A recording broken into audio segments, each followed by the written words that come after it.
Hello, folks. Happy afternoon. Welcome to Forensics. All right, I've been waiting for years to say those words. So yeah. As most of you know, I am taking over the class for the first time this semester. I'm not going to say it's going to be perfectly smooth. I wish that I had just everything ironed out and it was going to be great. I'm excited about a lot of stuff in this class, but it is going to be a learning experience for everyone. So I will appreciate your patience as we get through this course. Some of it I think is going to be pretty cool. Some of it I think is going to be stuff that I'm going to have to improve over time. But yeah, as any learning activity, we improve as we move along. Yeah, so it's interesting the way that this course has kind of evolved. I actually mentioned that I wanted a forensics course back in the when I first started here back in 2015. I said it'd be cool if we had a forensics course. And I said, well, we just don't really have the faculty and we don't really know how we fit it in the schedule.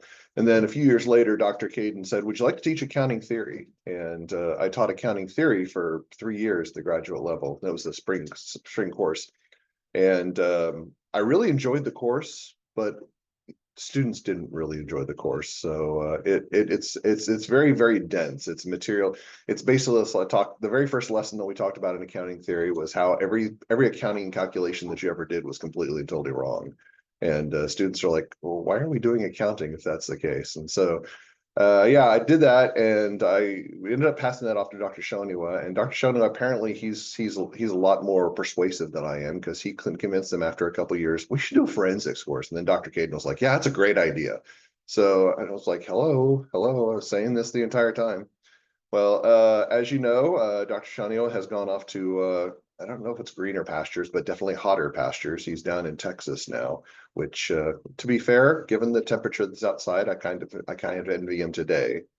But I'm not going to envy him a little bit later in the semester. Certainly not going to envy him in the summer. I've spent summers down in Texas. It's miserable. But this does give us an opportunity here to start afresh, start anew. I actually talked to a lot of students who previously taken Dr. Shoniwa's course and said, what did he do? And he did a lot of videos and a lot of kind of disaggregated learning techniques, which I think can be beneficial. I'm trying to do a little bit more with respect to structure in this course. I would like to actually have it to where people who finish this course and say, I've really got an interest in this area can actually sit for the CFE exam. And so I'm not going to say that I'm going to have you completely prepared for the CFE exam. You should feel very good about where you stand if you want to sit for the CFE exam. And then you should actually have a springboard to do that. But we'll talk a little bit about why that's the case moving forward. Some of the core things that we're going to be doing in this course will seem very similar. It is my first Tuesday, Thursday course that I have taught since my very first year here at Truman State. And it is going to be an interesting activity because I'm not really sure how to structure a Tuesday, Thursday course anymore. I've gotten so used to doing Monday, Wednesday, Friday courses.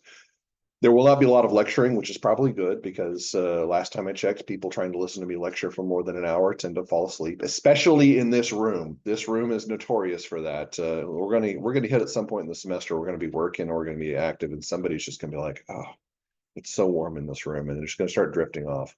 And that's with an exciting class like forensics. Can you imagine when I used to teach auditing in this classroom?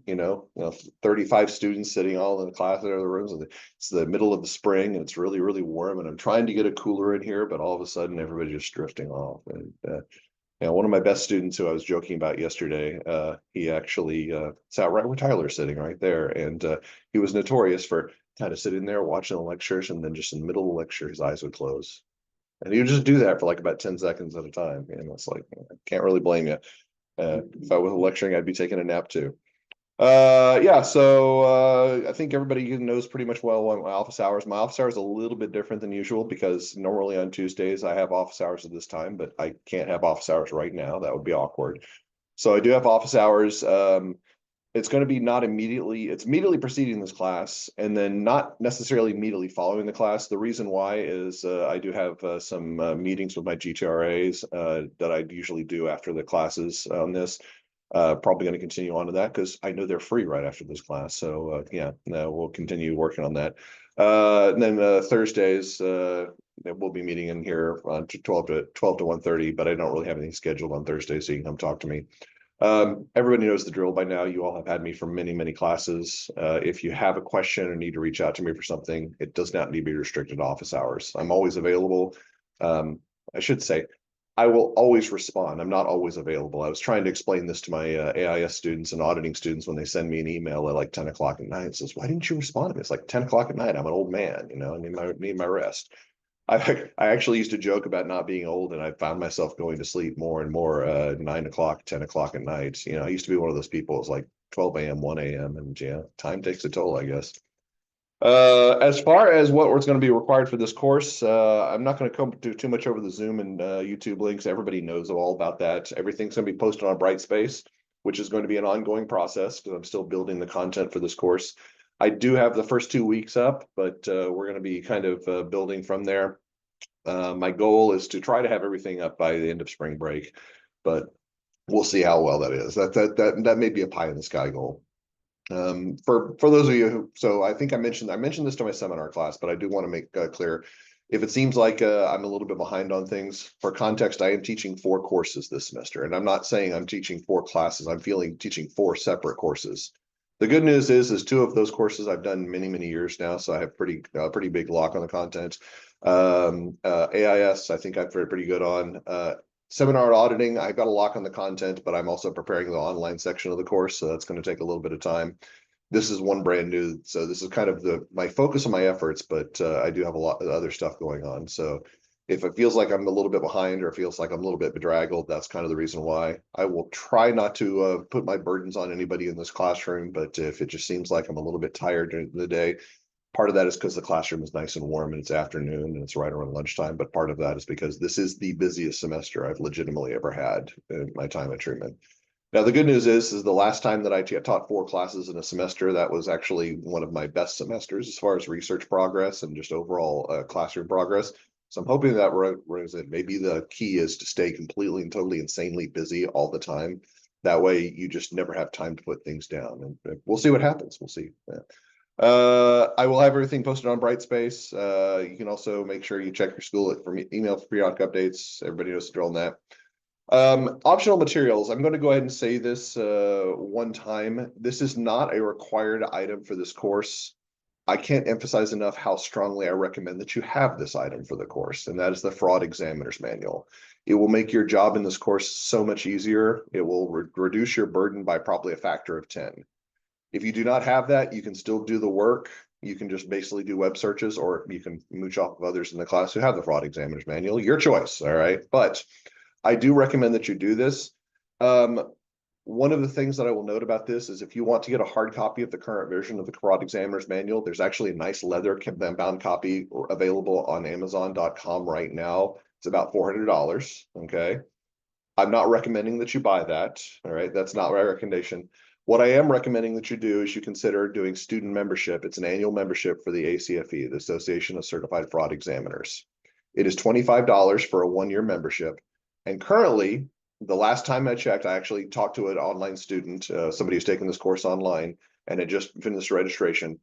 If you have membership in the ACFE, you get complimentary access to the Fraud Examiner's Manual, okay? So not only do you get all the membership privileges of being in the ACFE, but you actually get complimentary access. Now it's 1-year access, which would be plenty for this particular course. And just for context, how this works is you will go to that link that I have for student membership, ignoring the cookies. You'll actually go through the registration process. Then you'll log in and ignore the Zoom bar. Boy, the Zoom bar is really inconvenient. Get out of my way. Get out of my way. All right, there we go. It will, once you log in, you can actually go and find your learning and resources.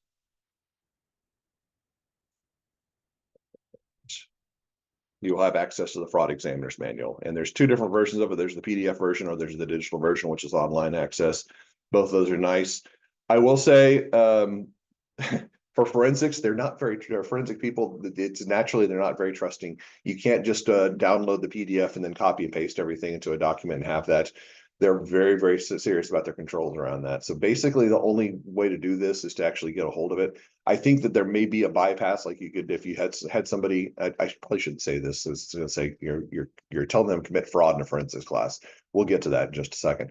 But I think the PDF, you could technically print it out and you could make a hard copy of that. But at the PDF, I think is something like 2,000 pages. Maybe I'm over exaggerating on that. I'm curious now that I've been talking about it, I'm curious how much the PDF is. Hold on.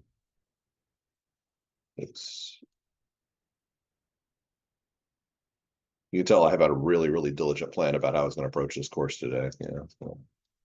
Fraud Examiner's Manual. How many pages is this? Oh, I just realized this is going to take a while. Okay, wait a minute.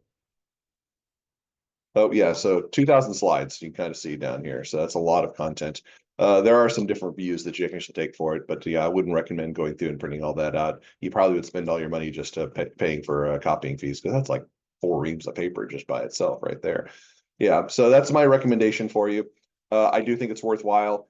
Another reason to think about this, especially if you're serious about potentially sitting for the Certified Fraud Examiner's exam, is that having the student membership will give you discounts on this registration of the fees as well as the materials. And so that's something you can consider. I realize that our gold standard here at Truman State is the CPA exam, and I'm not going to discourage you from taking the CPA exam. I think it's very worthwhile. There have actually been studies done that have shown that accountants who have their CPA do make measurably more income over the life of over their work life than those who did not. I believe at the end of work life, it's on an average of $1 million more for the their entire life. It's a pretty old study, but it's still a pretty reasonable study to note. That being said, the CFE, the reason I mention that is if we consider the CPA exam to be a 10 on the level of difficulty, from what I've been told by students who have done the CFE training, it's a 2. Okay. It is a very easy exam, relatively speaking. And so I'm not saying replace the CPA exam with the CFE. I'm saying do both. That way you got a whole bunch of initials after your name and everybody's like saying, well, that guy's cool. Yeah, that gal's cool, whatever. I know it. That person is cool. I'll just vernacular. Yeah, so that's my encouragement on that. So as far as this course goes, oh, by the way, during the semester, you can spend an average of 6 to 9 hours per week outside of class in this course. That's the boilerplate template that I have to actually put in the courses. I think that we'll have some weeks where we'll be doing excessive amounts of work, but on average, I do not anticipate that we're going to be doing a lot of that outside of work. This course is going to follow kind of the same template that we do for AIS and that we're doing for seminar auditing, and that we're going to break this up to class sessions, and we're going to have research sessions, and we're also going to have presentation sessions. The reason that is that I struggled with this is that originally my idea was kind of do the same thing as we do in the graduate courses, that we have Monday, that we do the research, Wednesday we have the presentation, and Friday we do fun stuff. Well, that changed when I realized this is a Tuesday, Thursday course. So the format is going to be following a fairly consistent routine. We're going to start this in week 2. So just for context, I'm going to go back to the Fraud Examiner's Manual, and I'm going to back up real quick, see if we can show this. There are basically 4 sections of Fraud Examiner's Manual, and I've been working with my GTRAs to kind of figure out how we could best approach testing the Fraud Examiner's Manual. So we're going to actually be covering each of these sections of the Fraud Examiner's Manual over a 3-week period. So week 1, we'll start out with the basics of financial transactions and fraud schemes. Then we'll go on to a little bit more detailed fraud schemes, and we'll do that a little bit more week 3. Then second section, we'll actually be going to fraud prevention and deterrence.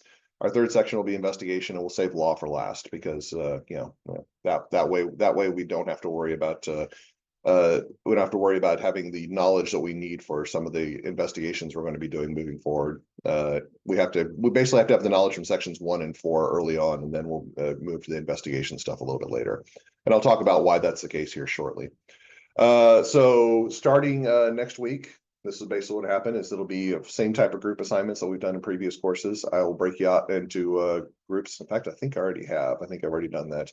I think there's I don't remember exactly the number of students in this class. It's around 20-ish, but it's basically broken down into groups as 3 or 4 as close as I could get.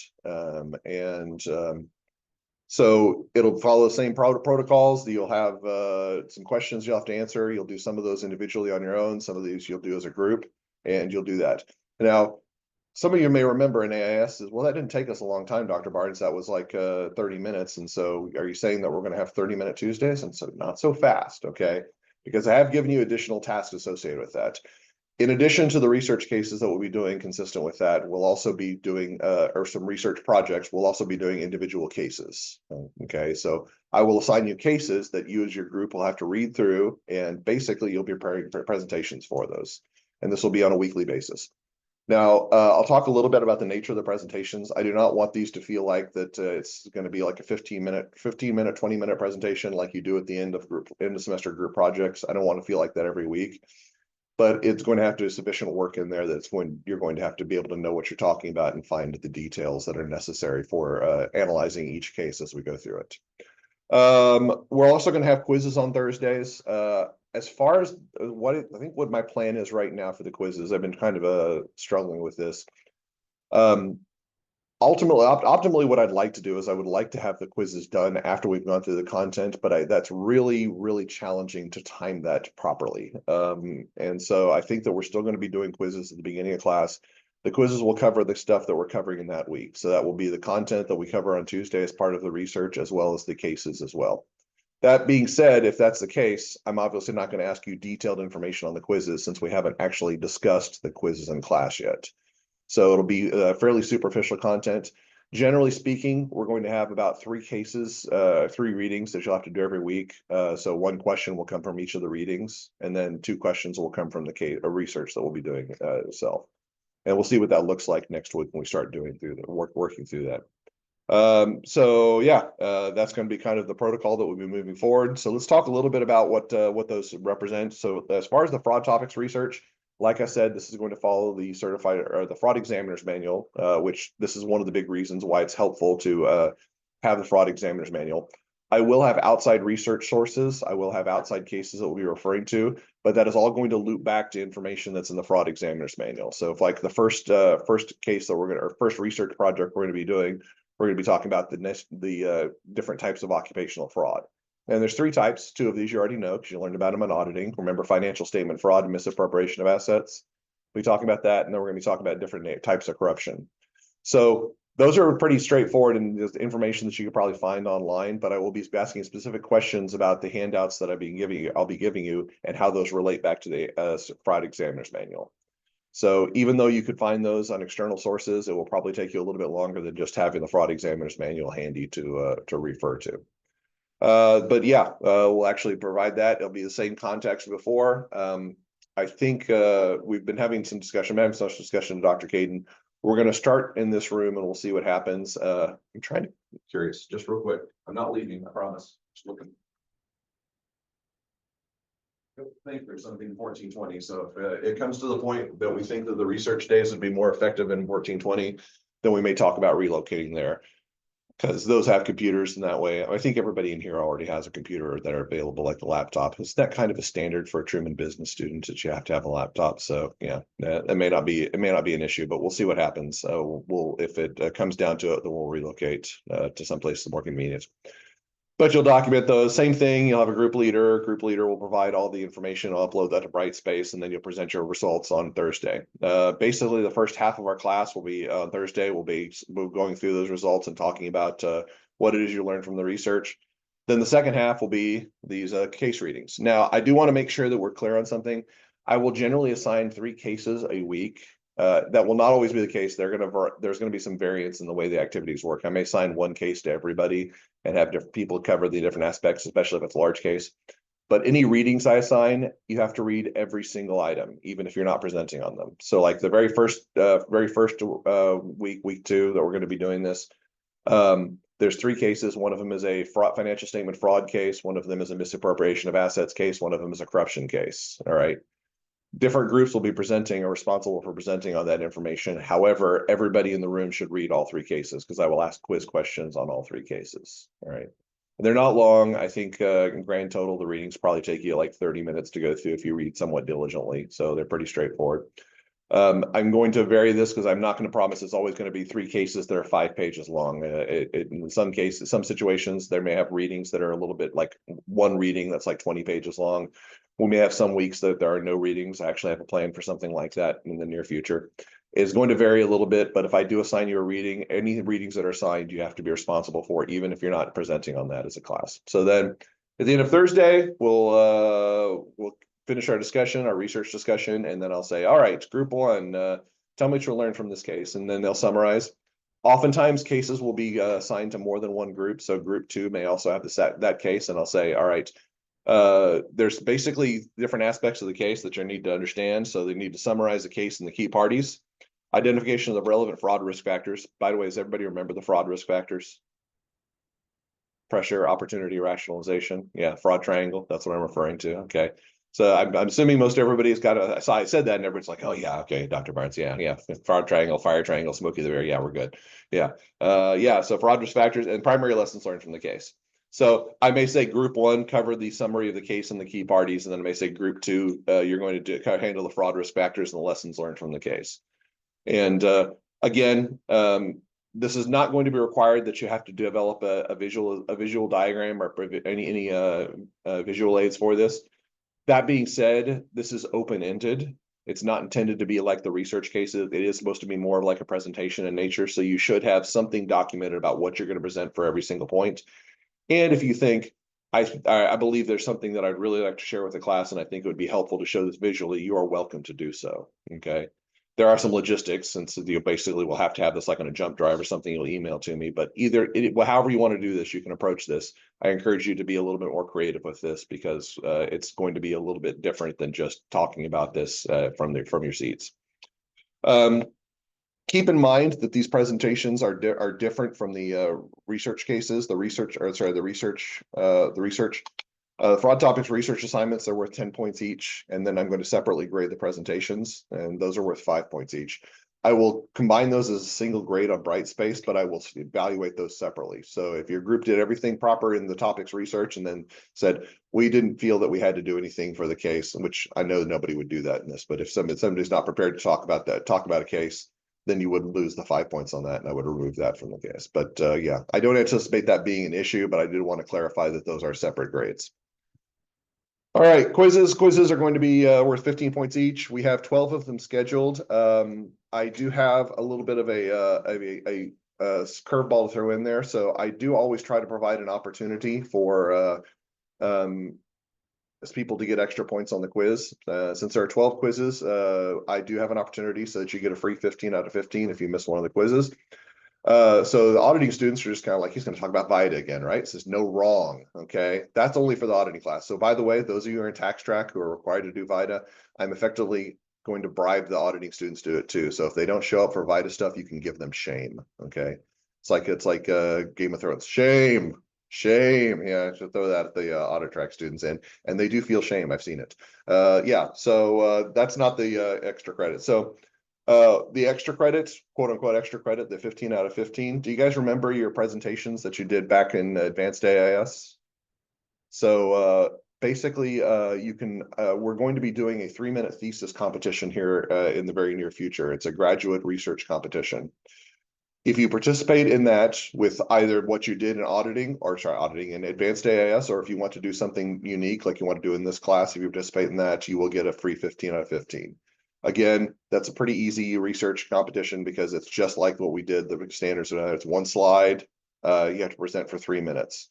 It does not have to be what you did in advanced AIS, but part of the reason I did that in advanced AIS was to kind of set the stage for what you can expect for something like that. Something I would encourage you to do is if we talk about something that you think is interesting, and as we start working on fraud research in here, you could utilize something in this class for that. That usually takes place right around middle of April, so something to consider if you want to participate in that. It's not even just the free points. The last 2 years we've had accounting students participate, and they've both placed and they've won cash prizes for it. It's minimal cash prizes, but it's still money. Okay, it's still something. So actually, I think our accounting student Meredith, she won it last year, and I don't know if she traveled to regionals or not. She never told me about that, but it's pretty cool that given that we don't do a lot of focus on research, that accounting has actually shown up pretty well in that project. So I'll give you more details as that becomes available, but that's the free 15 out of 15 on the quiz if you want to do that. And if you don't want to do that, it's fine. I'm just not going to give you a free 15 out of 15 on the quiz. All right, here we go. Here's the fun part. We've got fraud scheme projects. All right. So fraud scheme, this emanates, I was really struggling what to do with a project, and I didn't want to do just like a group project and say, talk about your favorite type of fraud. You know, that would be kind of cool. But this actually emanates from something that my forensics professor, when I was at OU, talked about. And one of the very first things he said is that I'm going to teach you all how to commit fraud. And I'm going to tell you right now, I'm going to do the same thing. I'm going to teach everybody in this room how to commit fraud. So the good news is, if you're not successful as an accountant, you've got a career as a white collar criminal ahead of you. All right. So obviously there are going to be ethical boundaries and constraints. Okay. But the reason why is I'm going to teach you how to commit fraud is that in order to understand how to investigate fraud and how to identify fraud, you need to understand how it's committed. And so this is something that I used to do as a capstone project back when the faculty were still involved, heavily involved in capstone. It's kind of a transition to where it's just the faculty members who teach the capstone. But it used to be we do topics and they'd work directly one-on-one with faculty. And one of my topics that was really popular was commit a fraud. And we did financial fraud scheme, financial statement fraud, and then we also did misappropriation of assets. And it wasn't just create a fraud and then just get away with it. It was talking about, all right, how would you commit the fraud? How would you bypass detection of auditors? What were some concerns about controls? Things along those lines. This is the new evolution of that. Everybody in this room is going to commit a fraud, okay? A fictitious fraud, I should say. You're going to commit a fictitious fraud. So we're going to be talking about different fraud schemes over the first few weeks of the semester, and you're going to learn about the different types of fraud, and you're going to identify one that you think is important.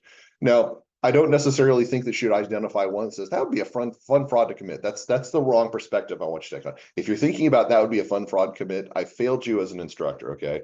What I would like you to think about is which ones do you think are more serious and more concerning? One area that we're going to be talking about in a little bit, a few weeks, we're going to be talking about elder fraud. That one's personally interesting to me because my father was a victim of elder fraud, and my mother, she's 82 years old, going on 83 years old. And I really worry about her falling susceptibility because she spends a lot of time on social media. And so it's really, really concerning. Now, she's really sharp too, but again, elder fraud is a real big concern for me. I want you to find something that's a concern or an interest to you. And I want you to think about how would you commit a fraud like that? And it may just be distasteful. It certainly makes me sick to think about how would I commit an elder fraud. But the goal here is to understand how would I commit something so that you can get a better understanding of this. So the first 10 weeks, you're going to be in the process of tailoring a fraud. All right. Now, to say stop right there and you say, why is it just the first 10 weeks, Dr. Barnes? And the answer is because somebody in this room is going to investigate your fraud. All right. So once the frauds are all created, after 10 weeks, everybody has created their fraud. I'm going to randomly assign everybody in this class to somebody else. And you're going to become all of a sudden the fraud investigator. Now, keep in mind that your responsibilities are going to be twofold at that point. All right. You're going to be investigating somebody's fraud. Okay. And you're also going to be responding to somebody who's investigating the fraud that you have committed, which is really weird, I know. Okay. But it's going to be double responsibility. Now, I realize that sounds like a really, really daunting task. The good news is the investigation part will become a little bit more obvious because we're going to be covering investigations right around the time that we get to that point. So investigations will be a little bit more apparent. But how do we actually structure a fraud and what kind of information you need to know? That's what we're going to be doing on Thursday. So on Thursday, I've already posted this to Brightspace.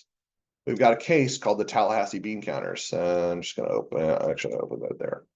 This is an old case. This is actually a case that I did back in forensics, back when we were still doing investigations, by chiseling into the stone, and things like that. But it's from 2003, so it's over 20 years old.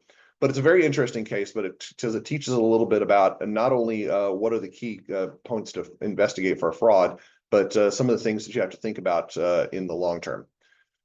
So basically what we're going to do is just kind of set the stage for what we're going to be doing moving forward is that on Thursday, everybody's going to read this case. Everybody's going to think about this outside of class. It says, what's going on here? What is happening? And by the way, yes, there is a fraud in this case. It would be really, really inappropriate for me to say that there's a fraud or that this is a case where a fraud investigation is happening and there's in fact no fraud. Okay. There is fraud that's going on in this case. And we are as a class on Thursday, we are going to figure out exactly what it is. Now, the good news is I already know the answer for this, so I can kind of nudge you in the right direction. But your responsibility is going to be read the case of materials and try to figure out what information do I want to look into. Now, I will tell you, not all the information in this case is provided. Okay, you don't have everything in this case that you need to figure out the fraud. You should have some clues, some obvious directions that you're going to look at, and you're going to figure out this is something I'd like to investigate further. Some of that I'll be able to provide you with additional detail. Some of that I'll say, well, you're kind of pointing in the wrong direction. But the ultimate goal is to figure out not only how do we investigate, what type of things do we look at when we look at a fraud as a preliminary look, but also how will we structure a case like this of our own if we want to do something like this. Now, by the way, this is a very long case. You can notice it's 37 pages. I do not anticipate that your fraud after a 10-week period will be 37 pages. Your version of this is going to be much more scaled down. I'm thinking probably somewhere of 3 to 5 pages with maybe some supporting documents. Okay. This is mostly to kind of give you some brainstorming places to think about as you develop this over time.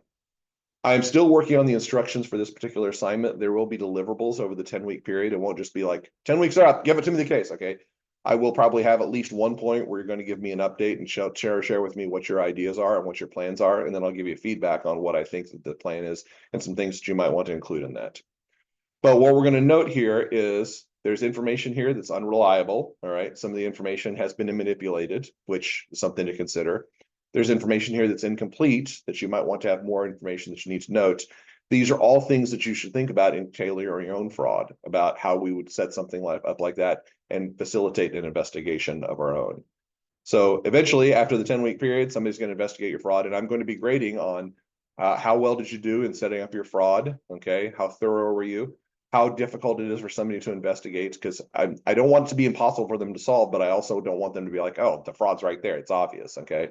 If they ask you one question and unravel the entire fraud in one question, you probably haven't done a thorough job in setting up your fraud. In your investigation, I want to see how thorough you are, how detailed, how well you tell your instructor your questions. One thing that you're going to note when you read through this case is that this instructor was very, very thorough about saying there's a cost to information. Okay. I'm going to give you guys that same constraint. I'm not going to do this basically the way the cost of information is said. In this particular case, they said if you ask more than 10 questions, you lose a % off your grade. If you ask more than 20 questions, I personally think that's a bad policy. I'm not going to throw that policy at you. There's actually even more if you get into the stuff that I didn't include here, the implementation guidance. They wanted to make it a competitive exercise, saying the group that did the best on this activity, they get 100%. The group that did second best, they get 90%. And basically every group would get 10% lower in increments. And I said, boy, you really want to get bad evaluations. That is a policy to follow right there. So my goal is that everybody could be successful on this, given the amount of work or the volume work they do. But you do need to be thoughtful about how you approach this. I do not want to hear about investigations where you basically send an email that's it's got like 50 questions and expect somebody to answer that in a timely manner. You do need to be thoughtful about the other people's time and effort. Keep in mind that the people you're talking to are graduate students like yourself and have time constraints on their own. So you do need to be thorough, yet efficient. Okay. I will even start encouraging during the investigation process. If somebody does that to you, if somebody sends you like a 50-question email, then you just basically say, oops, that fell into my junk folder. Okay. So yeah. That's something to think about as well. All right. We'll get into a lot more detail about that as far as that case, but I'm kind of excited about to see what's going to come up, because I always had a lot of fun kind of creating frauds and creating investigations. And we'll see how this works as this started. So again, just as context for this is not a point assignment in this class, but I expect everybody to read this case, to review the handouts and start thinking about what seems fishy here. And again, like I said, we are going to talk through this. I do also want to clarify some things. There are a lot of documents associated here. So the case itself is probably about 10 pages, but then we have a lot of handouts associated with that. So there's a lot to review here. Some of it is fluff, some of it's not relevant, some of it is highly relevant. And so it's going to be a matter of picking it out. I don't expect you to be successful on every single dimension. By the way, does everybody remember when I was talking about importing a PDF to Excel, when I talked about that back in Advanced AIS?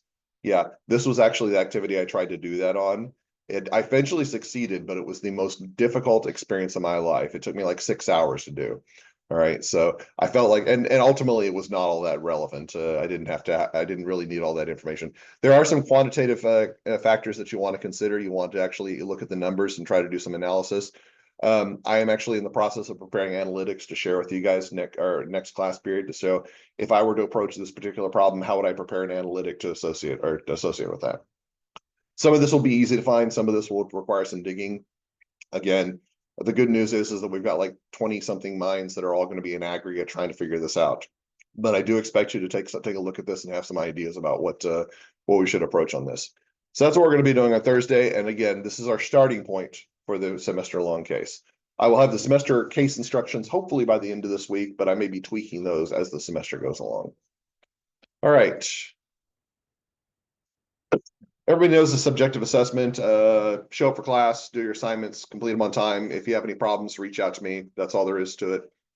As long as you're consistent with me and make sure you reach out and tell me everything that's going on, you shouldn't have any problems. And especially make sure you complete everything on time.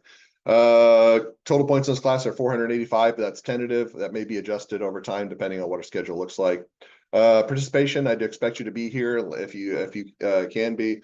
If you're sick and can only attend via Zoom, I'll have all my class sessions on Zoom, or at least all this Thursday sessions. The Tuesday sessions I won't be recording because we'll be meeting as groups. But if you're sick and are still going to work with your group, then you can also Zoom in with them, just kind of the same way that we did with the class meetings back in Advanced AIS. If you have any illnesses or anything that comes up, you don't need to share with me what your reason is that you can't attend in class. I've been kind of sharing some stories with my undergraduate students about how some people are very graphic in their descriptions of why it is they can't attend class. And it's like, I'm ill, and the reason I'm ill is, oh, no. Okay. Yeah. So yeah, just go ahead and by this time, you all know that I have a lot of faith in you as graduate students. By this time, if you say you're not going to be there, I trust that it's going to be for a good reason. Okay. If you tell me that you can't submit an assignment on time and you need an extension, I trust it's for a very good reason. Okay. Don't abuse the privilege, but please make sure that you're transparent in your communication with me. Academic integrity, you all know the work. This is going to be a work together, course. It's going to heavily involve the work of people working into groups together. I know it's just very easy to say, Kyle, you do all the work and we're just going to browse the internet. Okay. But that's not going to be effective. Okay. If Kyle's the only one doing work, then we failed in this course. Okay. So now, Kyle, that doesn't give you permission to slack off either. Okay. So I do have my eyes on you too. All right. But in your group, you do need to participate and contribute to as much degree as possible, provide your answers as well as your group's answers. Also, on a point of academic integrity, I want to reiterate that the quizzes, we are going to have those quizzes. Those are intended to be closed notes, no assistance. I do not anticipate the quizzes to be actively difficult, but keep in mind, even if you're struggling on the quizzes, that the difference between a good performance in a quiz and a bad performance in a quiz is only a difference between an A and a B in this course. All right. There's legitimately no reason to cheat on the quiz, and it would be ironic if you cheated on a quiz in a forensics class. Okay. I have had great success on this, and I would like to continue on this path of the quizzes being used, because if I find that the quizzes are no longer being effective or no longer efficient gauge of your knowledge or your performance in this course, I have to go to exams. Okay. And how many people really want to have an exam in this course? Okay. I'm curious if everybody legitimately doesn't want to have an exam, or if there's somebody who wants to have an exam but is afraid to raise their hand. Okay. Oh, Tyler raising your hand? No. Okay. No. My understanding from graduate students this semester and past years is that nobody particularly likes exams. I don't like exams. I'm willing to continue doing this as long as it's effective. I do not want to move from this, but because if I do move from this, it's going to be perpetual. Basically, not only would you hurt the students and people that are in your graduate class right now, but you'd affect all future classes as well. Okay. It's like Rhyme of the Ancient Mariner, the albatross over the neck. You're going to have to wear that albatross forever. In fact, I will buy you an albatross to wear at the graduation ceremony. Okay. And say, why is the guy wearing an albatross? It says, you'll find out when you join the MAC program. So, yeah. All right. As far as artificial intelligence goes, you guys can use AI to your heart's content. I would be very, very cautious about it. I've been doing some AI work, specifically with forensics. The results I've been getting have not been hopeful. It's been coming back with some information that's really, really inconsistent. The more subjective you get, the more challenging it gets to really rely on AI. And we have a lot of subjectivity in this particular course. So I'm not saying you can't use it. I'm saying be very careful about using it and make sure you very thoroughly proofread the work that you put together. I don't know that there's any issues for student access or disability, but please reach out to me if that's the case. Also reach out to the disability services. Extra credit, we already talked about that. The extra credit is going to be for the presentation, the 300 thesis presentation coming up probably closer to the end of the semester. That will be a big one. If I decide to do more extra credit, it will be for the entire class as a whole and not for individual students. See, course conduct. You guys know that understanding and effort is really important. I will get to see one of those. I will not get to see both of those. I will get to see understanding. So if you want to demonstrate your effort, show up for class, be enthusiastic, engage in your class sessions, turn your assignments in on time, ask questions when necessary, and above all, just be present. I don't think that I'm talking quickly will be an issue because I won't be talking as much in this course, but you can always tell me to slow down or repeat something. Be professional in class. I do know that it's a lot of fun when you have these research assignments.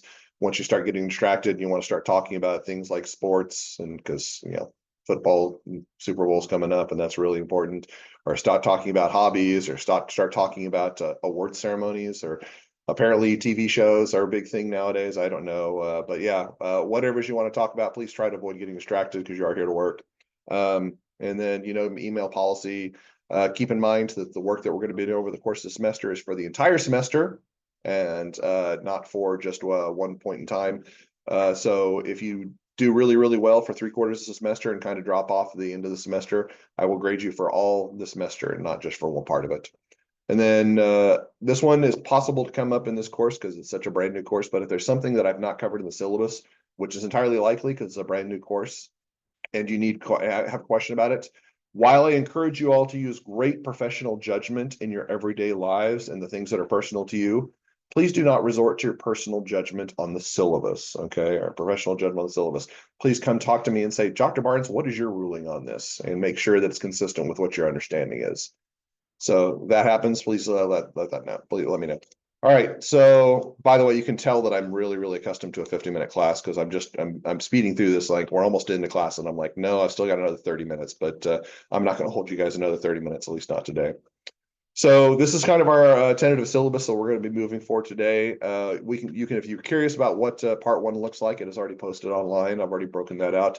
But for Thursday, that's going to be our introduction activity. Like I said, there are no points assigned for this, but I do expect you to read and be prepared to ask questions and engage with this. There is a lot to absorb there. Hopefully you find it interesting and engaging. I encourage you to work on thoughts. If you look at something and say, that's really, really weird, I wonder if there's more detail there. Once you start getting a direction on that, once you start pushing in a certain direction, you will find that there's a mountain of more detail that you can actually look just in the case itself. And like I've said, there's additional information outside of the case. So some things you would want to think about is, what are some things that I think are suspicious that I want to investigate further? Is there additional information within the case itself that I could look at that would give me more detail on that? And if not, what types of things would I want to look at externally? Okay, so what type of information I want to ask for? And there's a lot of different detail. Some of the detail I won't be able to provide because you're just kind of like say, well, I really, really want to talk with some of the players on the baseball team and say, yeah, that's not going to happen. Okay. But you can still ask those questions. You can still ask those questions and things that you want to do as part of an investigation. And I will hopefully be able to provide you some insight as we move into this on next Thursday. I would like to see that you've thought about the case and thought about the direction, and we're going to kind of conglomerate and say, can we as a classroom figure out what's happening in this case and what the economic impact of this particular fraud is? I do want to point out something to note before we break. At the very beginning of the case, one of the things that you will likely be accountable for on your own cases is the series of questions that you have to solve the case. Okay.